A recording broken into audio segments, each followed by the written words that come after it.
السلام عليكم ورحمة الله وبركاته.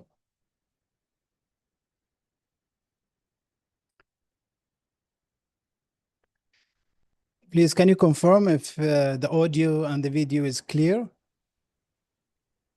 Clear, Nasser. Thank you. So, just for sake of time, maybe we can start and the rest can join. So thank you all again for joining our first ISA session of HR guidance dedicated for ISA Oman, ISA Oman attendee and guests, members and guests. For people who are not familiar with ISA, I'll just start with a quick introduction about ISA, International Society of Automation. And then we will, after this quick introduction, we'll hand over to Azza to talk more about the HR guidance session. So ISA is International Society of Automation. It's a global organization or global society focusing on automation and empowering the world by automation. It have multiple focus areas, so it's not focusing only on control and automation or specific line of businesses like oil and gas or specific energy, but it's touch-based different line of businesses. These are the ISA divisions. What you see on the screen, it have things related to construction, chemicals, safety, power, mining, food and pharmaceuticals, automatic controls and robotics, wastewater, etc., etc. So it's a very diverse society, and it focuses on different industries as well. There is a geographical affiliation for its members. We call them sections. The sections exist to support the mission and the vision of the ISA, of course, subject to all policies and procedures by ISA. These dedicated sections have their own activities in response to local needs. So you have around 100 plus of these sections in different countries. In some of the big countries like India or United States or let's say UK, we can have multiple sections per cities sometime. It's categorized or segregated into different districts. We're having around 14 districts. ISA Oman is one of the EMA districts. So, we have also student chapters. So we're targeting student chapters in the universities. We have across 200 plus. With that also reflect on the universities that we are, targeting as well. So ISA Oman is one of these section. It has been established back in 2016. So we have just recently had our first anniversary, this 10 years anniversary. And it has been active since then. We've been very active in promoting our members from different ISA members, student or professionals. This slide shows our participation in one of the automation expo that has we have attended and participated back in 2024. It was called the Mika in Oman Exhibition Center. We also, as a cybersecurity, one of the main pillars of the automation, we also target cybersecurity events, and we also participate. We showcase how ISA event can also, ISA society can also support. So we are very, very active. We have a very diverse members from different organizations. You can see from a banking sectors to oil and gas to aviation like Salam Air, Oman airports, from different automation and cybersecurity companies as well. Big names like you can see here, PDO, OHI Douglas, OQGN, Oman LNG, Shell, etc., etc. And also from the student side, also we are having student members from different local universities like the SQU, Jamastan Qabus, and UTAS. We have also from Jutec and also from Nizwa and Sharqiya University. So we are attracting, student members from across different education, higher education as well. We support our members, both student and professional, by doing many of these sessions similar to the one that you are attending now. We call them ITHRA, part of like an enrichment to part of a knowledge sharing. We allow them to speak about, for example, their final year projects or their achievements, or even a knowledge sharing from experts like the team that you see, some of the SMEs here in oil and gas, or so, or cybersecurity, or even control and automation and SCADA. So we welcome this, and this will be part of this ITHRA session. We also reach out to universities, and we provide the student guidance to the local universities. We are welcoming, of course, to reach out to us, and we will be happy to support you and to support the faculty members and the students in these universities as well. We also support the student by doing a mentorship, dedicated mentorship program. We support them in reviewing their resume or CV, a final year project, interview preparation, sometime career advice, and many more. Yeah, yeah. We have specialized SME, subject matter expert, who provide these services for our members for free.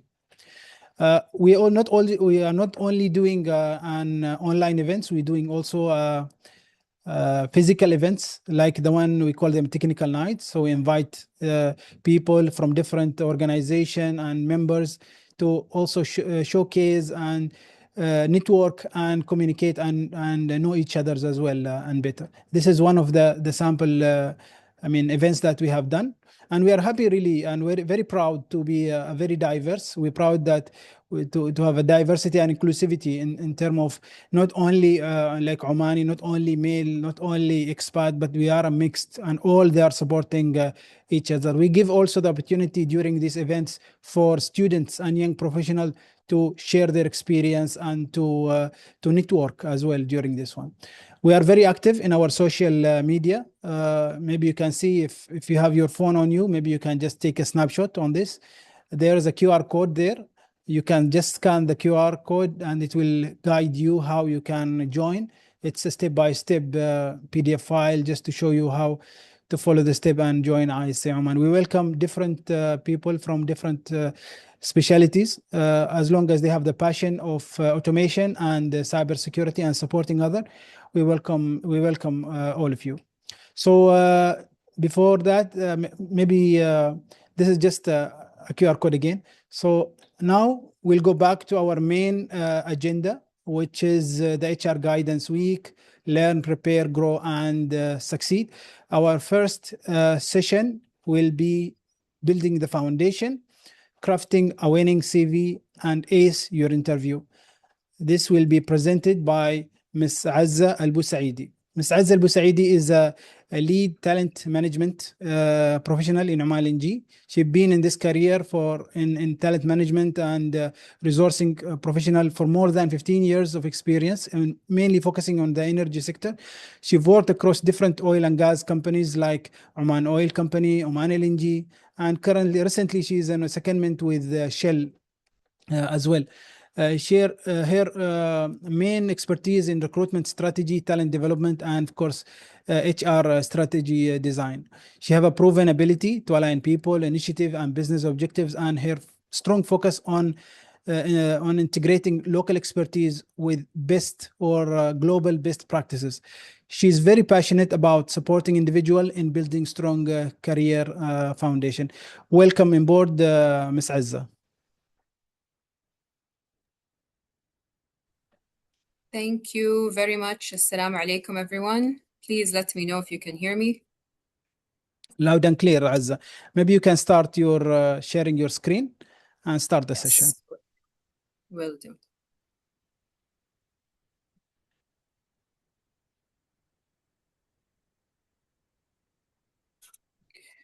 Let's go to the beginning. Okay, great. First of all, Nasser, thank you very much for inviting me to the session today. It's, as you mentioned, it's a passion of mine, really being able to help people, to guide them wherever I can. And I really hope that everyone who joins the session today will at least take something positive back.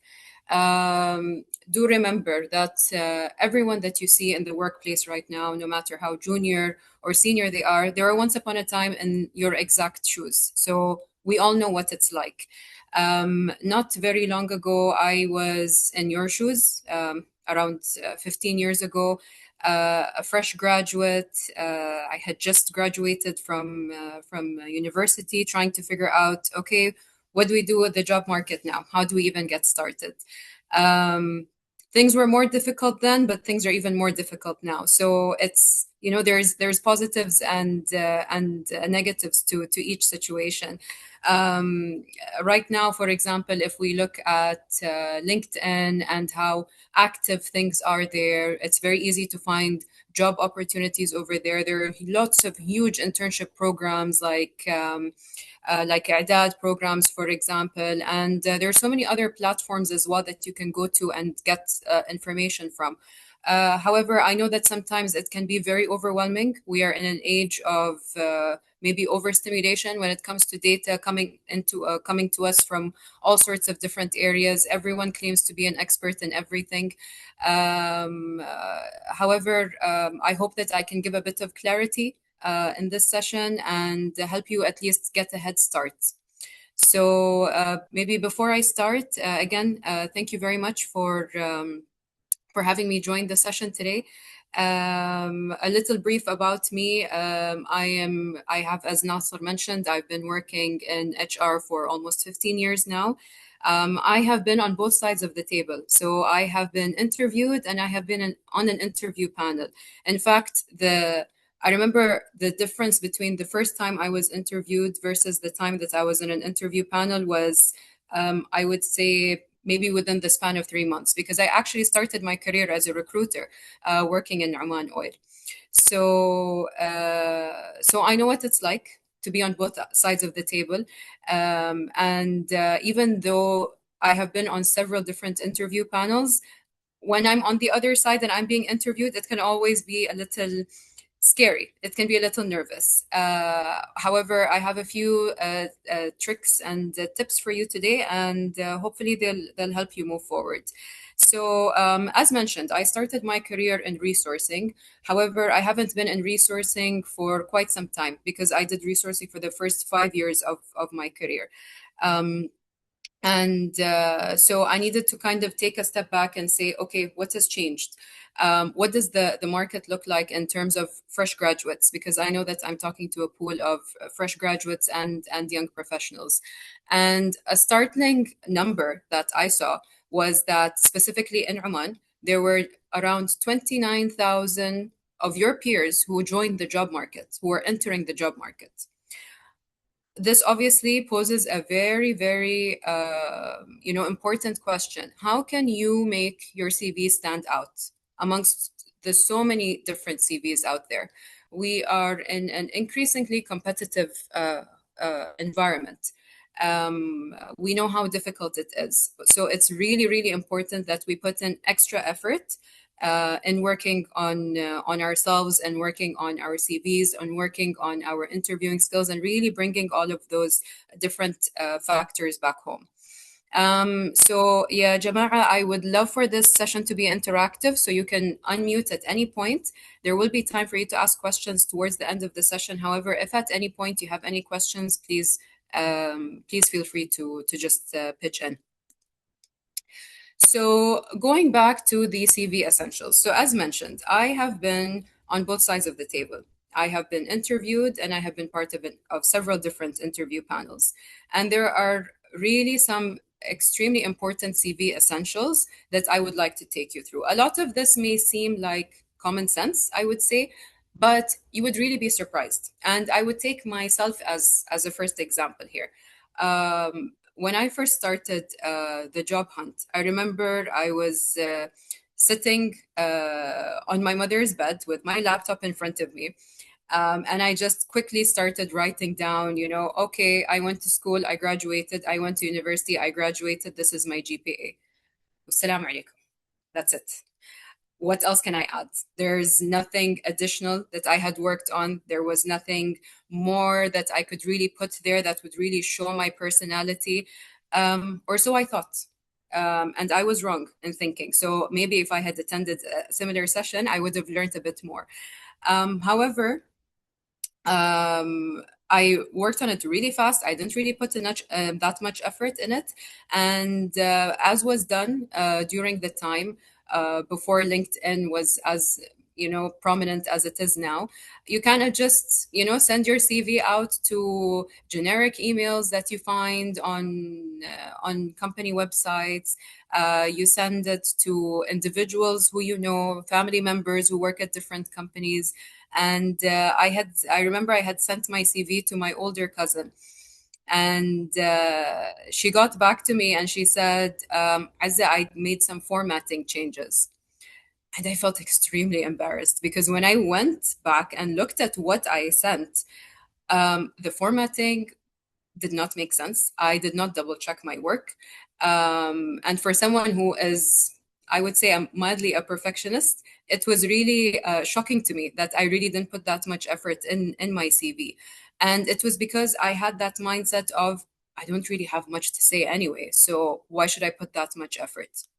So I would really like to talk to you about the CV essentials, what you really need to think about, what you really need to add in your CV that would make a huge difference. Yeah. So first and foremost, your contact details. Whose CV am I looking at? Yeah. Um, a professional email. I was just having a conversation about this professional emails. I cannot tell you the amount of times I have seen emails that are personal, hilarious. I mean, the first email I ever created I think it was maybe in 2000. There's no way I would put it on my CV right now because it's embarrassing. You have to have a professional email. It's so important. Like I've seen things like Viper, Devilish 666, things that just it doesn't give a good impression.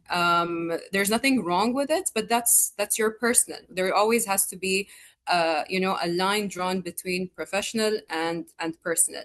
We do want to know you as a person. We do want to know your personality. Do not get me wrong, but we don't need to know that much, at least not at this stage to begin with. Your phone number. When you include your phone number, ensure that you are also including the country code because you never know. You might get a call from a company that is abroad. Um, Make sure the phone number is also correct. We have had instances in which individuals have actually put in the wrong phone number, and unfortunately, we were unable to reach them. Especially if they had included emails that were redundant that they were not using anymore. Location and city as well. This makes a difference because it's important for us to understand where the individual is currently located.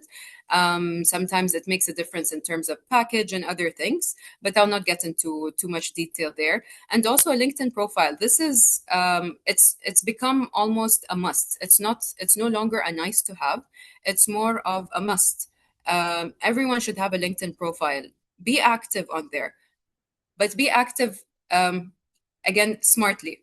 And I say this because I have seen a lot of posts, I would say, that are not exactly professional. Maybe I'll give a bit of background. Actually, around 2 years ago, we had someone who came in from Al Jazeera Media Institute. He's actually an anchor that works in Al Jazeera. And he was talking about how your person or your persona on social media actually goes back and reflects back to the company. So if you're talking a bit too much about controversial topics, it comes back and gives the company, first of all, individuals will relate you to your company, so they would think that perhaps these are the company's thoughts. Secondly, for recruiters, if they see that you are extremely overly active in areas, again, that are controversial, it may make them think twice. So a LinkedIn profile and your presence online is very, very important. Secondly, which something that I think is very important to have would be a personal statement. So you can imagine if you're a fresh graduate, you've seen the number of fresh graduates that are coming into the job market on a yearly basis. It helps if there is a very quick summary at the top of the CV. I have been part of the most recent graduate recruitment campaign I was part of, and I was there as a panelist in interviews. Was I would say around 2 or 3 years ago, and the number of CVs that we saw, the number of individuals that we had initially interviewed for two positions, I would say was around more than 40 people, and this was only an interview panel of three individuals looking at over 40 CVs, and trying to go through them and trying to remember who again were we talking about. Of course, we do have the interview forms that we fill in, but it makes it much easier for us to just see a really short statement at the top of your CV. What exactly have you worked on? What your degree has been in? What are the specialized skills that you have? What are your career ambitions? Perfect. Yeah, it makes everyone's lives much easier. This also is not only applicable for fresh graduates, by the way. It's also applicable to seasoned professionals, young professionals as well. Core skills. So another thing that I've noticed in a lot of CVs is sometimes we see skills that are included that are not necessarily useful, I would say, to the particular job that individuals are applying for. So, for example, it's very important, by the way, to tailor your CV to the job description. So, if you're applying for a position in finance, please make sure you mention that, for example, you have financial modeling skills. You may go back to your CV and realize, okay, this is very generic. I haven't added a lot of information that I could have specific to my skills. So please make sure that you try to tailor as much as possible without being dishonest, of course, about the skills that you have. That would help you in perhaps that will give you a better chance, basically, in being called back for an interview. And also highly transferable skills. So again, going back to myself at the time when I had, started working on my CV, my initial CV, which I did a horrible job on. I felt like there isn't really much that I could add there. However, if I look back, I was involved in, like from school, I was involved in something called Model United Nations, which made me have, forced me to think bigger, to be part of, to understand how the United Nations works. I had to write up resolutions. I had to sit on a stage, and it was like a mini, United Nations. And I didn't include that in my initial CV, but those were great skills to have, meaning that I understood what's happening in the world. I wasn't afraid to be in front of a crowd. I was okay with public speaking. It already ticks a lot of boxes that interviewers are looking for. Teamwork. I don't think there is a single person who has a degree who has not had to work in a team. Whether your experience was bad or it was good, it taught you something, and it prepares you for real life, because that's what happens. A company is made of of a number of individuals that in essence are a team, and they have to work together. So teamwork is one of the core skills that individuals need. Communication and problem solving as well. Now, when we talk about problem solving, it's not necessarily problem solving in the sense of you had a math problem and you had to solve it. No, it's how have you taken a real life situation, realized that there has been an issue, and then managed to solve a problem. This can be in anything. It's not necessary within your education, when you were in school, when you were in university. It could be something that you've seen in your community, something within the family that you had to work on, a problem that you realized was there and you fixed it. It could be that you are the household electrician, for example. So anytime there is an issue, they call you and you're the person who can fix things. Anything that would help you stand out and help individuals or help interview panels get a better understanding of who you are as a person. Again, standing out amongst the huge number of applicants.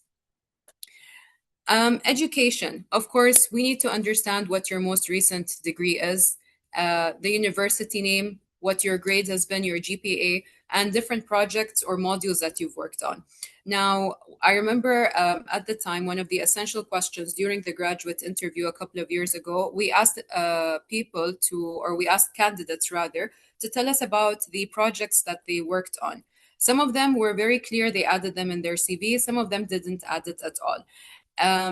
Why this is important is because a project is like, in a way, like how a mini company or a mini issue within a company would work, or a mini team within a company would work. You have a leader, you have individuals who have different responsibilities. You learn how you need to navigate with different personalities as well, and in the end, how you all manage to come together as a team. All of us have been in those different projects, working with those different teams where there is at least one individual who's doing nothing. I don't think there is anyone in here who can say otherwise. If you can, bless your heart, you're extremely lucky. But all of us have been there. And so it's really interesting for us to hear, how did you manage? What did you do?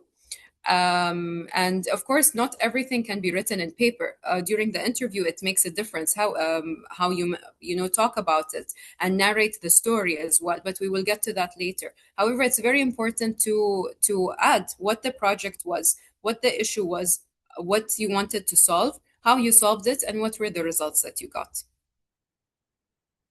And the personal. Okay, apologies. There is actually a typo there. It's not a personal statement. This is actually your work experience. So, have you had any internships? Have you had any part time jobs? Again, the focus should be on the achievements. What did you manage doing? Um, you are all my brothers and sisters over here. I know how difficult it is to look for a job.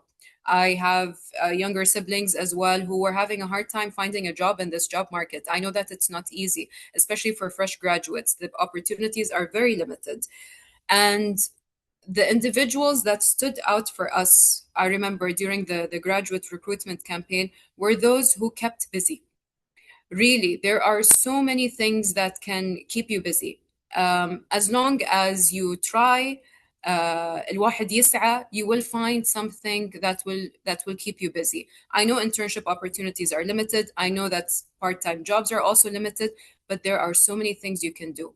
Volunteering, extra work out there, doing courses online for free, anything that you can do during that time when you wait from when you graduate to when inshallah you finally get that job offer in your hand will really add a lot. It says a lot about you as an individual. It says that you don't give up. It says that you are not reactive, but rather you are proactive.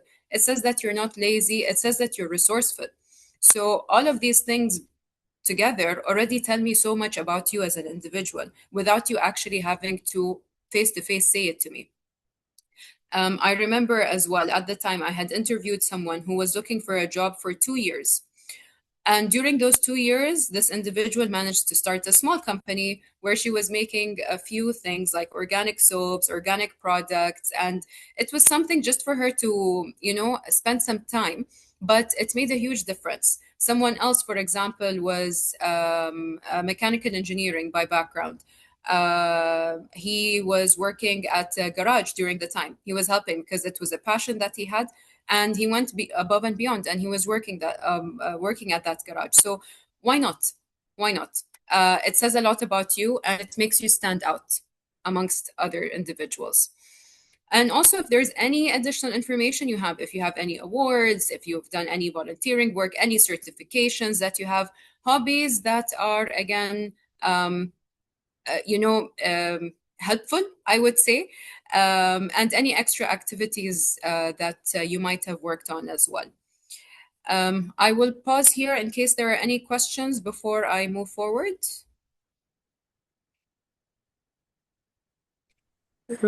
Yes, I have a question. Can I ask you? Yes, please. Thank you first, Azza, for giving us the essentials about the CV. I noticed some of the CVs, they usually add the recommendation letter. Do you suggest attaching with the CV, or is it not Sure, it's a recommendation letter. Look, anything that will help you stand out, add it. I mean, why not? What do you have to lose? If you have a recommendation letter from someone, by all means, yes, because where else would you add it if not in your CV? Yeah, I did merge it with the CV. So whenever I upload my PDF, I would upload it like in a one file. Perfect. Perfect. Thank you. You're welcome. I can see Fahad, you raise your hand. Is there a question? I'm sorry, guys. By the way, I cannot see the screen, so if anyone has had their hands It's okay. raised, please let me know. Yeah. Get you covered, Azza. Fahad?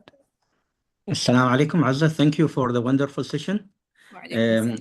I have a question for you. I mean, you have really said it all, and I think these are all valuable recommendations for the young generation.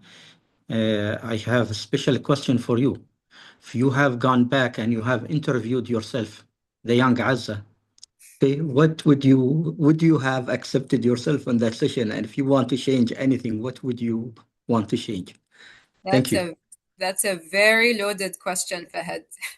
Fahad and I work together, by the way, so I kind of understand where he's coming from.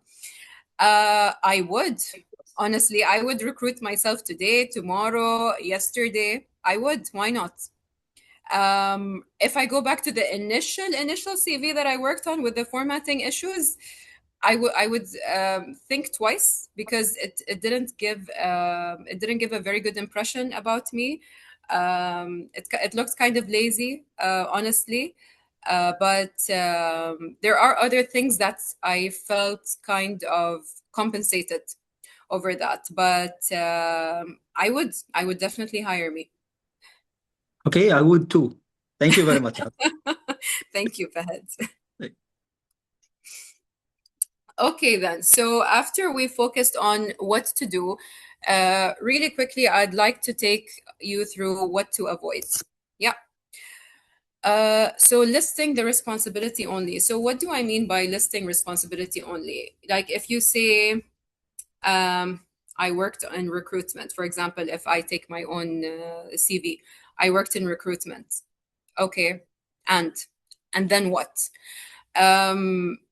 Explain, what is it that I did exactly? Was I responsible for coming up with a resourcing strategy? So was I doing it at a higher level, or was I responsible for setting up interviews and setting up the panels, for example? So it makes a very big difference. So explain what exactly your responsibility was, including the achievements that you had at the time. Overloading with irrelevant information. You don't want to send a CV that has 10 pages long. No one is going to read a 10-page CV, especially in this age with social media. Everyone wants things this fast. No one has the time. People would probably upload your CV and, I don't know, ask maybe Copilot to summarize the CV. So please only include information that is relevant, information that would actually make a difference, information that would help you stand out. Generic CVs. So as I mentioned previously, please, as much as you can, tailor your CV to the actual job that you're applying for. There's nothing wrong with that. You can always have a generic CV, which is like your backup, your standard CV. But when you apply for a job, look at the job description, read exactly what the requirement is. And I'm sure if you feel like you tick a lot of the boxes, make sure that those boxes actually pop up in your CV. One of the things that recruiters have on LinkedIn, they have access as a recruiter, which is very different from a normal user. And they can search for specific words, keywords that they're looking for. So again, if we're taking the example of recruitment, they would say resourcing strategy. They would say manpower plan, for example. They would say resource budget, and activities that are relevant to that. So again, always go back to the job description and make sure you tailor your CV according to that. And also poor formatting. Don't be like me with my initial CV that I worked on. Poor formatting is, I think I've spoken enough about it, honestly, but it just gives a bad impression. It gives a bad impression. So, as I said, I would like this session to be a bit more interactive than usual. I don't want to just be speaking to myself, especially since I can't see you and all I can see is my screen. So, over here, I'd like to have an exercise. I have taken snapshots of a CV which needs quite a bit of editing, but I would like you to please unmute yourselves and let me know what are the things that you see wrong in the CV right now. Of course, this is not a full CV. These are snapshots because I'll be taking you through a couple of different slides. So please let me know. What's the first thing that stands out, or the few things that stand out rather that you see are wrong with the CV?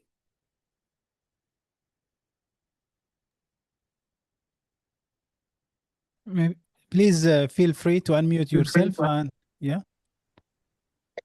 The email is not professional. Also, Yes. the phone number is wrong. Well done. I wasn't sure if anyone would catch that, but yes, exactly. It's 9 digits instead of 8. The objective, the content that's written there, I need the money. It's true, right? I mean, who wants a job with everyone wants money, but it's 100%, absolutely. The objective is just, it's a bit too honest and it doesn't say anything. Yeah. Anything else? The LinkedIn profile. He didn't add it. The LinkedIn profile. That's true. Over here, the LinkedIn profile is not added. So it's not a mistake, but you're absolutely right. It wasn't added here. It would have given a bit more, information as to who exactly this individual is. Also, I think the address, he used a template and forgot to fill the address. Exactly. So it seems like he used a template and he didn't fill it in. He was just like, okay, let me just add in, an objective that is, to me, honestly hilarious. Yeah. So the full name is missing, first of all. In this case, I'm assuming that there is, more to his name. So his full name is missing. The email is not professional, as you mentioned. The address is not clear either. And the objective is, as I mentioned, it's a bit too honest. I want a job because I need money. Yeah, but that's not the best thing to say. At least not the best way to start a CV. Okay, moving on to the next slides. Anything that stands out here that is wrong, or things rather, not just one.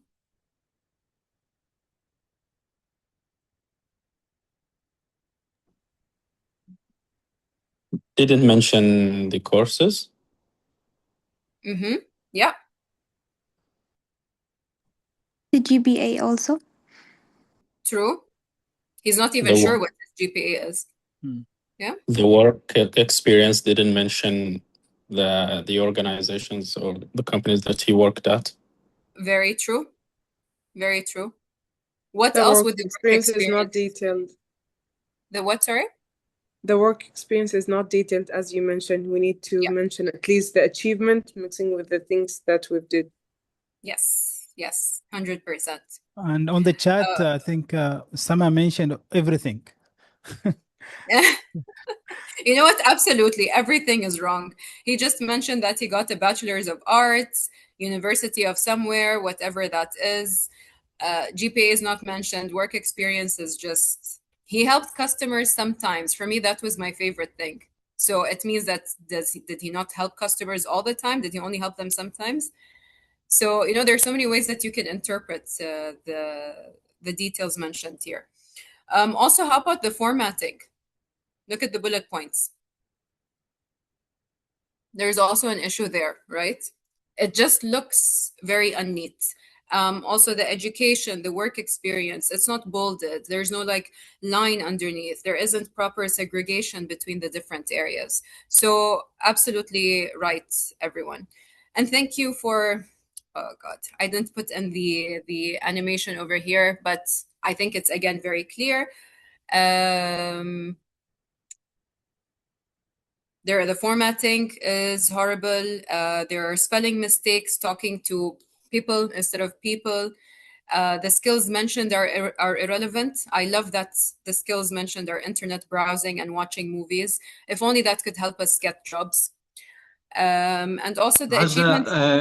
Cooking can be considered as a skill if you are applying for restaurant. You know what? 100%. What about watching movies though? Maybe if you're a movie critic. But Exactly.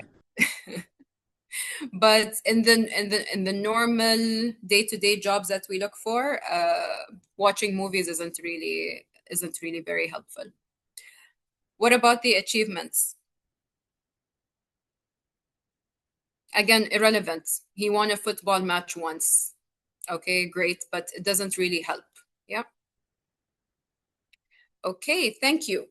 So in addition to that, I wanted to, I recently actually, I reached out to our the individual back at Oman Naji who is responsible for resourcing to ask him, because we recently concluded a graduate recruitment campaign, and there are always changes happening with the requirements, and different companies do have different requirements. So the requirements I'll be talking about are not exactly to do with the how we shortlist individuals in terms of GPA and everything, because that differs from company to company, but rather requirements that most companies would need before applying for a job. So one of the first things, please make sure that you're registered as a job seeker. توطين. You do this through the Ministry of Labor website. And it's important, yeah, for every individual to have this. And because it is a requirement, OSC certification. This was actually news to me. I did not know that it was also a requirement for fresh graduates, specifically engineers. So OSC stands for Oman Society of Engineers. And anyone who's applying for an engineering job does actually need to be certified through the OSC certification. So if you go onto the website, there are some questions there. You need to fill them in and put in your certification as well, and through that you would get an official OSC certification. Without it as well, I should mention, without it, we cannot move ahead. This is also applicable to expats, by the way. So they do need to be certified by OSC in Oman. Degree equivalency as well. So individuals who have graduated abroad, wherever you are outside of Oman, you need to go to the Ministry of Education and make sure that you get your degree equivalency done and attestation as well. The process sometimes can be a bit, back and forth, but just make sure that you have all of these certifications, whatever is required and is applicable to you. Just make sure that you have that on board, in hand, and ready. And again, just a bit of advice from me, always check on new requirements, because 2 years ago, these requirements didn't exist. Yeah. So things are ever changing. So just make sure that you stay on top of things and don't put yourself at a disadvantage. Okay, now another open question, which I would love for individuals to unmute if you're happy to do so. How many of you have been interviewed before? Again, if you're raising your hands, I'm really sorry, I can't see it. Nasser, if you can help, but it would be great if you can unmute and tell us a little about the experience. Yeah, sure. If you can just raise your hand, I can see the people, they are raising their hand now. Please raise your hand if you want to answer the question anonymously, or you can feel free to unmute yourself.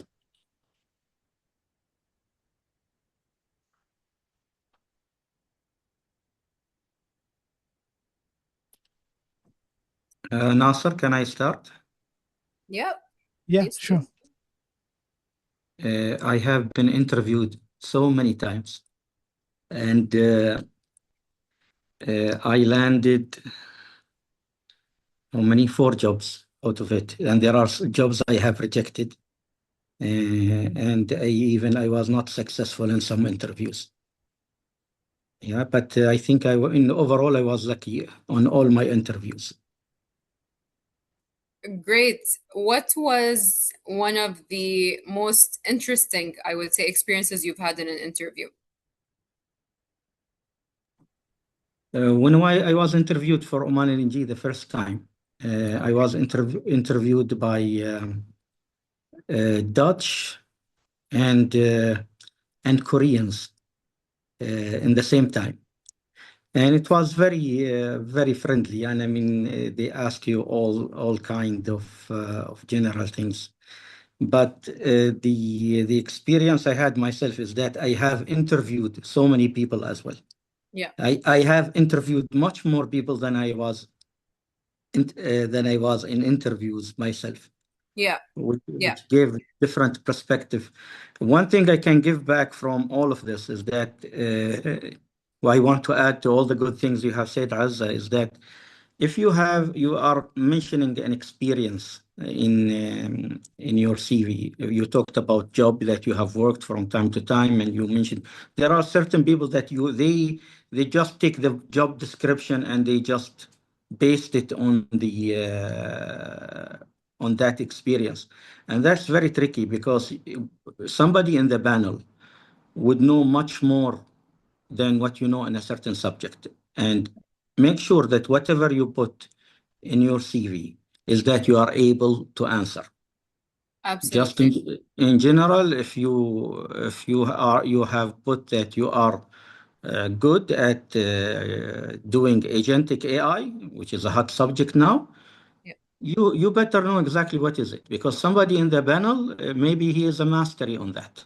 And he will ask you a question, and if you just bluff, then it seems like, yeah, you just wanted to decorate the CV. So that's one of the things that you need to be careful with. And one other thing is that if you have graduated for example, with electronics and electronics degree, make sure that you at least master the fundamentals of that. If you said, I have graduated from electronics degree, and you are not able to answer simple questions about transistors, then it means that you don't love your subject. So just be careful in general with these things. Just be passionate about what you have studied, and show the passion about the job you are seeking. That's all. Absolutely. No, thank you, Fahad, so much for that. A lot of what you said I resonate with. And I have also unfortunately been in interviews where there are individuals who do have their degree, who graduated years before, but then when they come into the interview, they don't remember the fundamentals of what they studied because they did not practice it. Another piece of advice I would give you is look at what you graduated in, look at what and how, and then understand how you can apply this at the company that you are applying for. So in essence, you are now moving from theory to actual application, and you might not be able to see the transition at the time. It might be very difficult for you, especially if you don't have any work experience, and there's absolutely nothing wrong with that. However, go back and just do a bit of research. How can my degree be turned, how can I use my degree in the workplace? What is actually required? And once you understand that, it gives you again an edge when you're going into the interviews. So I have been interviewed many times as well. Some of those interviews were interviews that were absolutely horrible, and some of the interviews were fantastic. And you can always kind of sense when something has gone well versus when it hasn't really gone so well, but sometimes you're kind of a little bit in the middle. And it goes both ways. It goes for interviewers, whether you are being interviewed or whether you are part of an interview panel. Sometimes very early on, you can sense if there is a match, if there is this chemistry between the panel and the person being interviewed. So moving forward, how do you prepare for your interview? This is something that I'm extremely passionate about, not because I like being interviewed or I have a particular passion of being part of interview panels, but a lot of times I just feel like I really wish, this person did a little bit of this. I really wish this person just thought a little bit and tweaked this a little bit, because as we mentioned, the environment or the job market in general right now, it's extremely competitive. So you need to be at your best. I don't mean to put pressure on you, but it's a bit of a reality check. You really need to do whatever you can to prepare for the interview and not just go in and say, يلا نتوكل على الله. طبعا نتوكل على الله, but we need to be prepared as well. Yeah. So how do you prepare for your interview? Please just research the company. Just understand, once you've already passed the initial phase, they've done the pre-assessments, they've received your CV, and yes, they've called you in for an interview. Understand what the company is that you're going to. The number of times I've interviewed individuals who don't know much about the company. They think that Oman L.L.C, for example, is a company that that sells gas cylinders that you use for cooking. We're far from that. And just doing a little bit of research, just a little bit of research. What is this company? What do they do? What is their specialization? How much have they made? If this is public knowledge that you can easily get. Just very, very like bullet points, highlights of why this company exists as well. Who are the shareholders, for example? You don't need to write a whole essay. You just need to understand what is this place that I could potentially be working at. Understand the role well. As mentioned, I have interviewed individuals who have no idea what they're coming in for. They somehow just applied. They went through their CVs got approved, or they got screened and they were okay. They checked all the boxes. But then when they come in, they think that they're coming in for, role A, but in fact they're coming in for role B. And it just happened to be that, okay, their skills match it, but they're not prepared for the interview. So it could be that they do actually have the skills that are required, but if they don't understand what the role is, it already puts you at a disadvantage. Interviews, in essence, are very, very short. Yeah. Especially for fresh graduates, I would say, because we cannot dwell very deeply into the technicalities of how things are done. We're expecting that we're getting very green, very fresh individuals who have not had experience yet. However, it's really important to consider this moving forward, that you need to understand what the role is. Prepare star stories. This is something that I absolutely love, and I think it's extremely important. When I've again been in interviews where I felt like, oh my God, I need this person to stop talking. They're rambling. They're, giving me information that is not useful.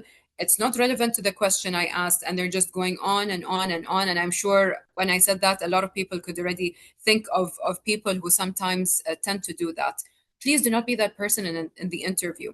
Be very specific. If you're asked a question, for example, how did you solve a problem? Use the STAR method. Explain what the situation was. Okay.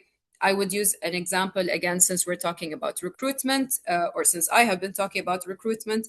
I'll use the example of a recruitment process. So I had a situation where recruitment was taking a very long time. The task at hand was that I needed to reduce the lead time from when we advertised the position to when we offered the individual.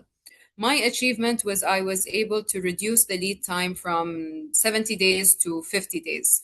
The results were we had the savings in time, and if you calculate that based on the average salary of individuals who are involved, it gives me this result. So it resulted in these savings.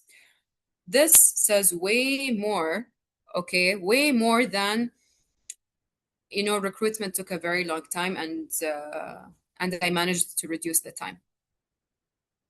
You see, I'm sure all of you can see the difference there. So prepare stories that way. First of all, you're concentrated, you're focused, and you hit all the right all the right areas that you need to.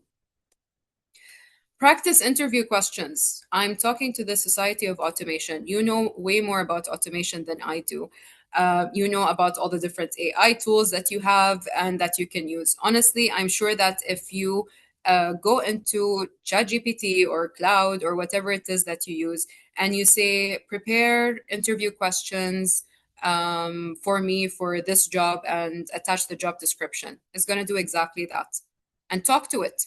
Say it out loud. Don't just practice it in your mind or read the questions and practice it in your mind, because we can tell when answers are memorized, when you've actually memorized the answers, rather than you being just organic and being yourself and answering questions in a normal conversational manner. So practice interview questions. Talk with the machine, with the AI tool, or ask an individual to help you. Yeah. And also prepare smart questions. I really like when towards the end of the interview, when we ask individuals, okay, do you have any questions for us? It could be something as simple as, can you once you get back to me, can you please send me some feedback about the interview? Can you please let me know about, or, oh, I read an interesting article about the company, and make sure that it's genuine, though. Don't just ask questions for the sake of it, but say, oh, I read that the company recently did 1, 2, 3 in something that I found really interesting, and I would love to hear more about it. Ask about what the culture is like in the company. Ask about what are the core, the KPIs, for example, the key performance indicators that the company needs to achieve. Ask those sorts of questions. It makes you seem, again, invested, interested, passionate, and really someone who would go the extra mile. And now we come to during the interview, and I realize we just have a few minutes left. I was worried that an hour was too long, but it seems like I can go on forever. So during the interview, please come dressed appropriately. Allah yakhallikum. I love Gen Z. I love how you are so yourselves, unapologetically yourselves, but you're coming into an interview. And sometimes I have seen, things that have been a little shocking, to say the least. But, just come and dressed appropriately. Later on, once you're part of the company, do whatever you want, as long as you follow the code of conduct that the company has. But please just come dressed appropriately. Don't look like you literally just rolled out of bed and came into the interview. It's not a good look. Yeah. Show up on time. The number of times that people have been late for interviews, and I've seen this sometimes with graduates, is honestly, it's a really bad sign to begin with. We understand things happen, but there are easily so many ways in which you can inform earlier on that, I'm running late, this has happened, I have an emergency, and just give ample time, because especially when you're talking about graduate campaigns, we are interviewing hundreds of people sometimes, and the slots are very tight, and it can be very difficult to reschedule. Sometimes we just have to say, no, we're sorry. Bring a copy of your CV with you, again, just in case. Obviously, the interview panel would have the CV. They can go through it, see everything. However, just bring a copy with you, so that when they're going through perhaps your CV, you know exactly what they're referring to. If you also have a copy of your graduation project as well, please bring it. By all means, you can go through it. You can share it with the interview panel. It would, again, make you look like you really do care. Also, give real life examples. Don't just talk about hypotheticals. Give real life examples. And then, again, going back to the STAR method that I mentioned. And last but not least, be confident.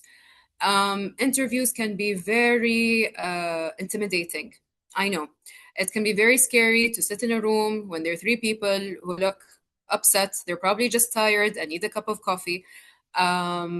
But just be confident. Go in there knowing that I've ticked all the boxes. I am here because I have a fighting chance.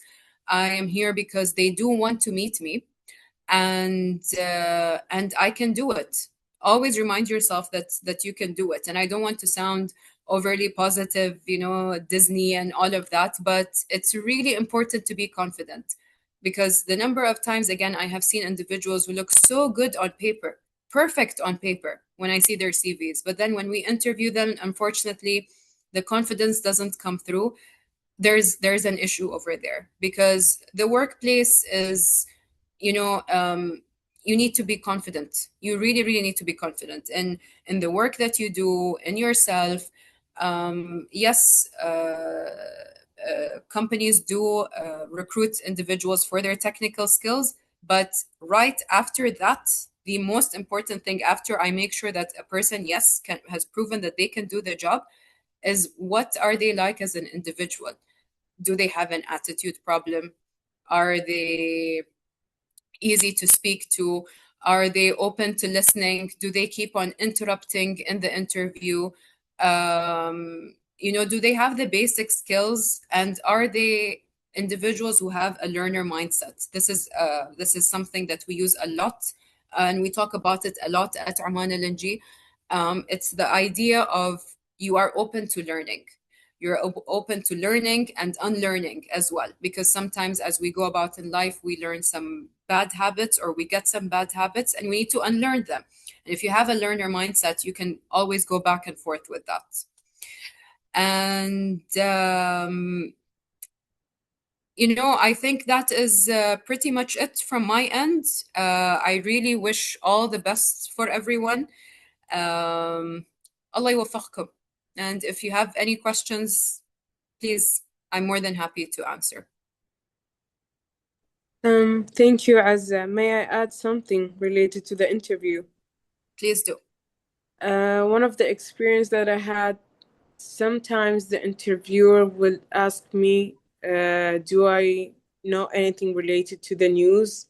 And I noticed they're testing my knowledge beside my degree. They're just checking the character and checking if I'm aware with the situations. And even sometimes they would ask me, what's the price of the petrol like today? And it's like and I was like really shocked. But then I realized they're trying to test my knowledge.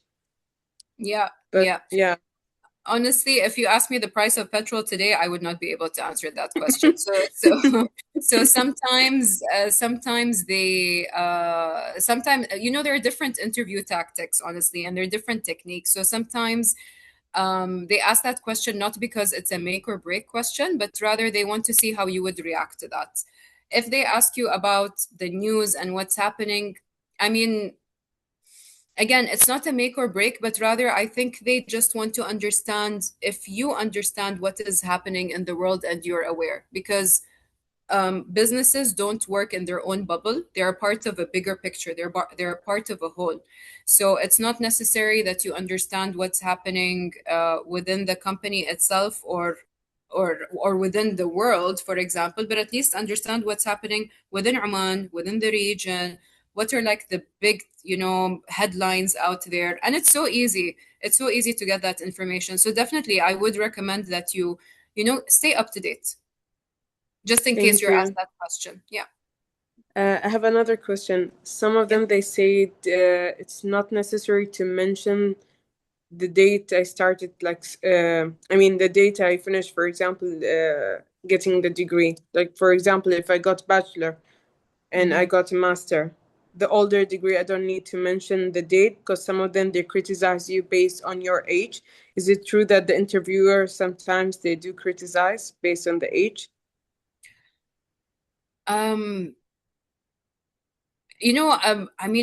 We've never done that before. The only time we have any sort of issue with age is if we are looking to hire someone and this individual is extremely experienced and they may be close to their retirement age.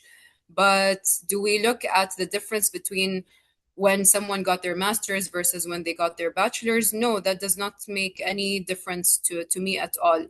And I would love to say that everyone thinks this way, but I really cannot speak on behalf of other people, and what exactly they think. But if anything, I would say, of course, mention the dates, mention when you graduated, mention when you got your master's degree. There have been people who only got their bachelor's degree after they worked for 10 or 15 years, and there is nothing wrong with that. If anything, it shows that you're someone who has that learner mindset that I was talking about.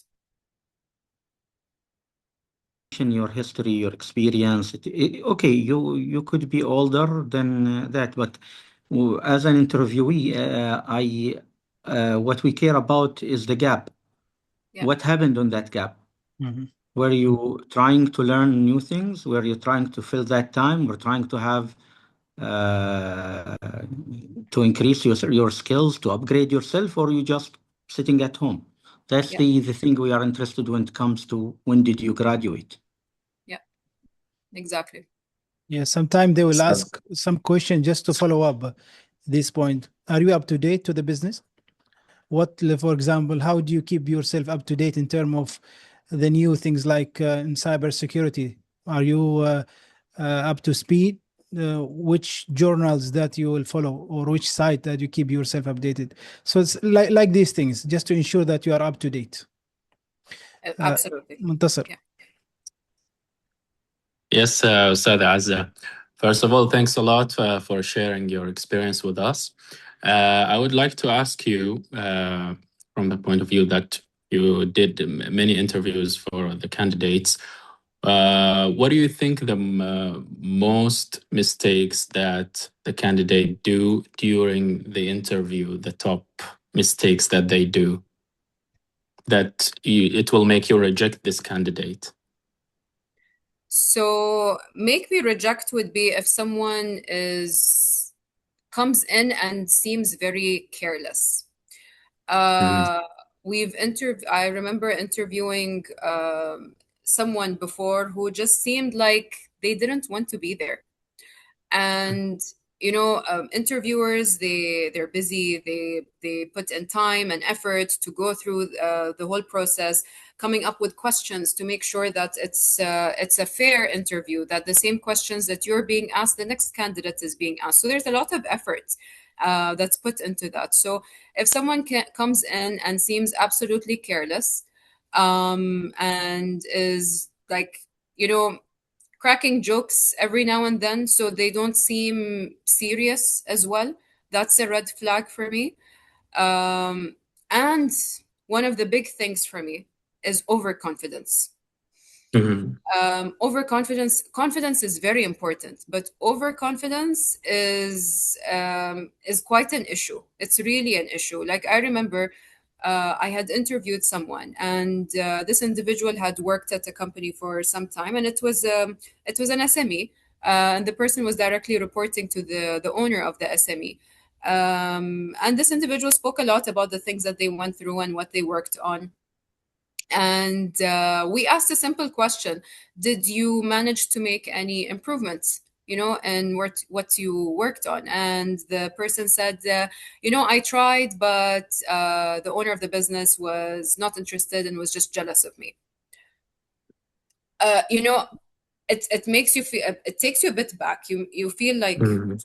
okay, no. And then I tried to help again, and I said, no, perhaps, you tried. Did you try, like, showing the benefits? Did you try approaching the individual with, like, showing these are the savings that we would make? And then, unfortunately, the person again went back to the same answer.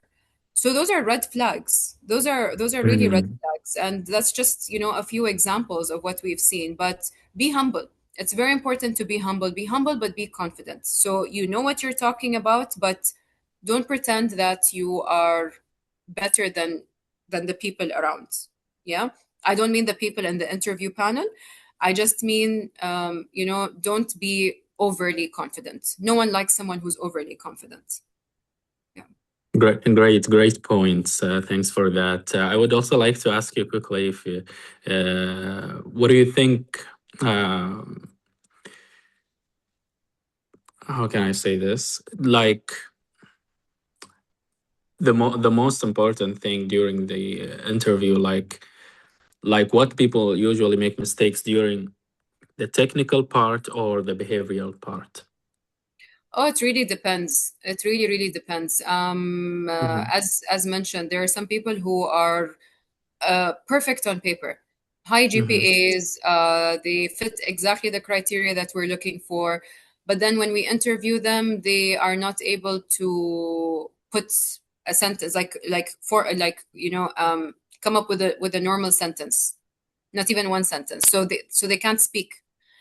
That's extremely important. It's all about Mhm. communication. Yeah.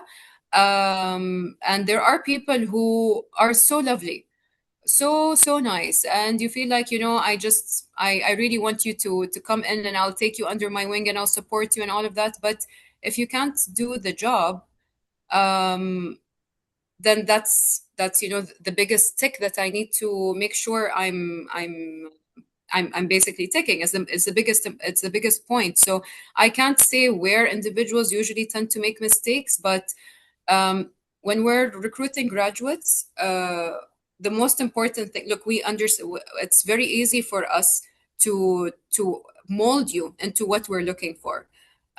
You're new, you can learn new skills.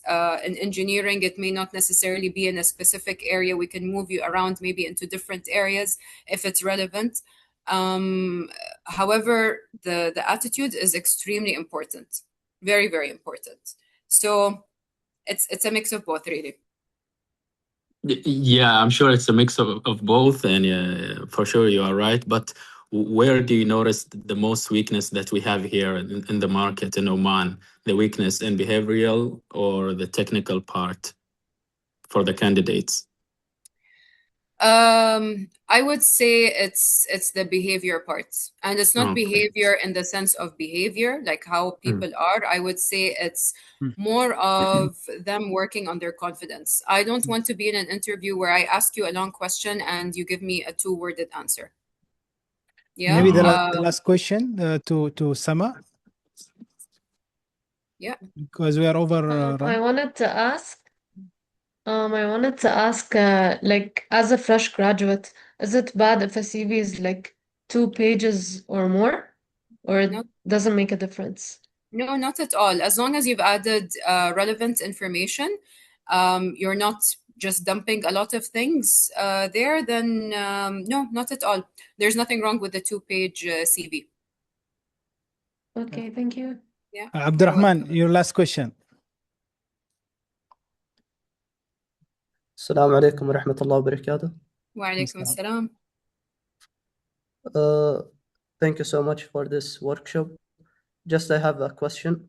I am a petroleum and natural gas engineering student in the SQU. Actually, we are like suffering from the lack of opportunities here in Oman. But I just want to ask about the projects and like the lab experiments that we do in the university while we studying. Can we like put them on the CV? By the way, we like work on these projects and lab experiments for a long time. For example, like 6 weeks or more than that. So can we put it in the CV? Of course, anything that you have that is relevant, please add it to your CV.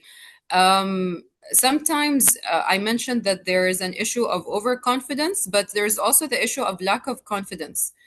Anything that you have that is relevant, please add it to your CV. Anything that will give you an edge, because what you're doing by adding that is you're giving me as an interviewer a talking point. Oh, interesting. You worked on lab experiments. Tell me more about it. What did you do? What did you achieve? And then again, going back to the STAR method, what was the situation? What was the task at hand? What was the achievement and what were the results? So, by any means, if you have anything that is relevant, please always add it. But they are like a part of studying course.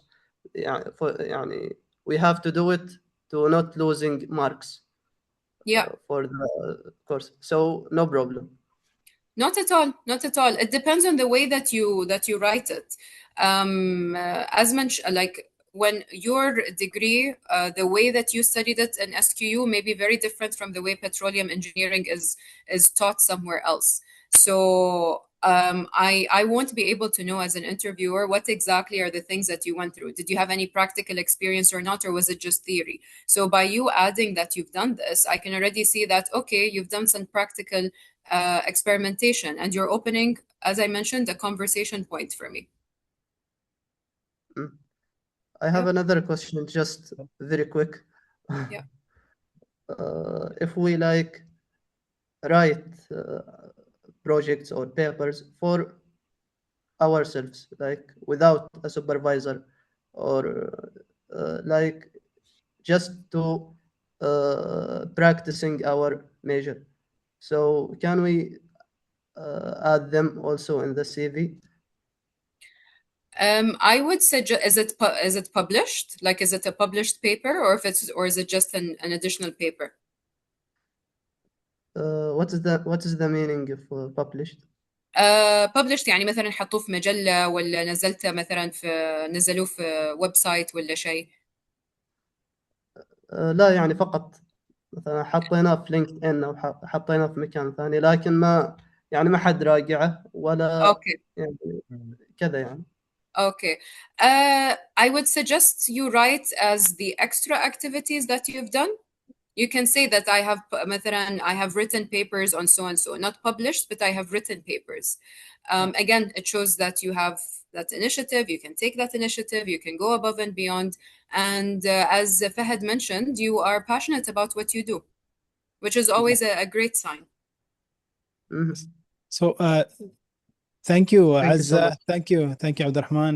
Just for sake of time, and we have overrun. So the time, I can sense the eagerness from the student and young professional to ask more, and that's why we are having a continuity. We are continuing this discussion tomorrow by having the second session, which will focus on navigating the job market, how to apply the job, job search strategies. You can ask tomorrow, inshallah, Mr. Hamid on this. He will be focusing on how you search, what things you need to add. He will build on what Azza have mentioned, and inshallah this week we will make you ready to apply for the job successfully, inshallah, and improve your chance of getting selected or shortlisted بإذن ta'ala. So just like to again thank Azza Al Busaidi for the excellent delivery of this workshop, despite that we exceeded the time allocated. So thank you for your understanding. And again, showing this slide, anybody who is not ISA member, please scan this code, and it will guide you how to join ISA. We are developing a lot of sessions, a lot of initiatives to support students and to support young professionals and to guide them. And we are willing really to guide you and to help you navigate in your career. And we are preparing, inshallah, next week, inshallah, we are having a dedicated PACO week, process automation and control optimization, with 3 of our PACO engineers from OQBI, from Oman L.N.G, and also from PDO. They will touch base on different topics.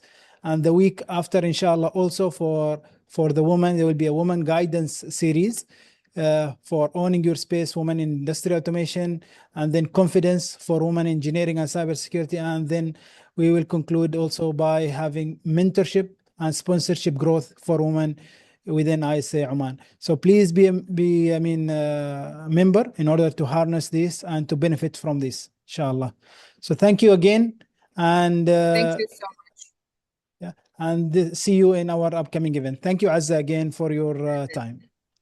Thank you very much, everyone. مع السلامة. Assalamu alaikum wa rahmatullahi wa barakatuh. Thank you, Azza. Thank you, Nasser.